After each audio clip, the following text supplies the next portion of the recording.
इस वक्त हम लोग बनासकांठा ज़िले के डीसा तहसील में खड़े हैं।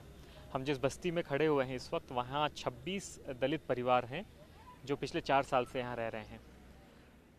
बातचीत से उनसे पता चला कि आज से 4 साल पहले यहाँ पे गाड़ा गांव है, जहाँ पे बड़े ठाकुरों का जो है वो आतंक है।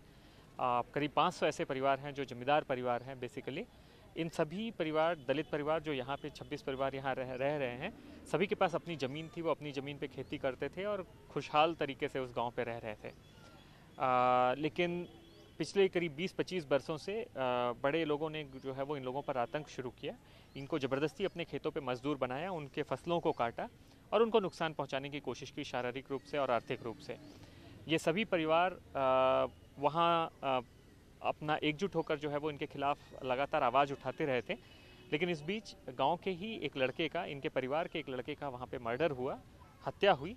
हत्या का प्रकरण तमाम प्रयासों के बावजूद भी दर्ज नहीं किया जा सका। लेकिन दूसरी ओर से जो जिनका इन लोगों पे काफ़ी कड़ा दबाव था, उन दबाव की वजह से उनको अपनी ज़मीनों को छोड़ के यहाँ भाग के आना पड़ा। पिछले 4 साल से वो इस जगह पे रह रहे हैं। अब तक इन्होंने प्रशासन स्तर पर, जिला से लेके, तहसील से लेके राज्य स्तर पर अनेक आवेदन दर्ज कर चुके हैं, लेकिन आज भी जो हत्या का प्रकरण है वो दर्ज नहीं किया गया है। उल्टे इन लोगों पर, 26 परिवारों के लगभग 34 लोगों पर पिछले वर्ष लूटपाट के प्रकरण दर्ज किए गए और उन्हें ज़बरदस्ती पकड़ के जो है वो जेल में डाल दिया गया।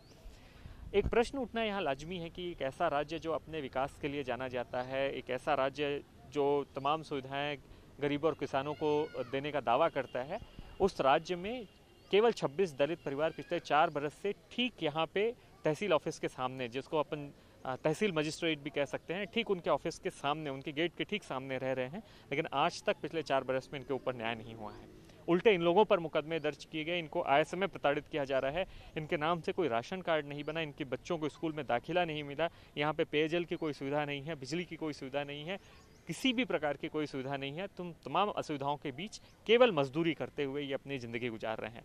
उन्होंने बताया कि पिछले 4 बरस में 3 लोगों की मौत हुई, लेकिन आप जानते हैं जिस जगह में वहाँ रह रहे हैं वहाँ पे कोई भी अंतिम संस्कार करने की कोई भूमि नहीं है। मजबूरी में इन्होंने नदी के किनारे ले जाके जो है वो अंतिम संस्कार किया लोगों का।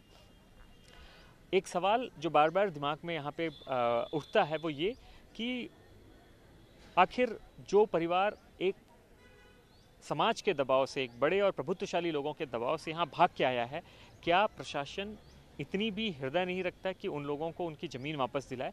लोगों ने बार बार मांग किया है कि हम उस गांव में न सही, हमें किसी भी एक ऐसी जगह बसा दीजिए जहां हम लोग 2-2, 4-4 बीघा ज़मीन पर खेती कर सकें और अपने सम्मान की ज़िंदगी जी सके। एक ऐसा राज्य जहां पे हज़ारों हज़ार हेक्टेयर गोचर भूमि जो है वो उद्योगों की दी जा रही है, बड़े बड़े जो है वो मॉल्स बनाने के लिए दिया जा रहा है, बड़े बड़े आवासीय परिसर बनाने के लिए दिया जा रहा है, वहाँ 4 बीघा ज़मीन यदि परिवारों को नहीं दे सकती, तो मुझे लगता है कि एक गंभीर समस्या है। और सभी सामाजिक संगठनों को मिलकर जो है वो सरकार के विरुद्ध, सरकार की इस नीति के विरुद्ध और जो अत्याचार इन पे हुए हैं उनके विरुद्ध जो है वो आवाज़ उठाना चाहिए।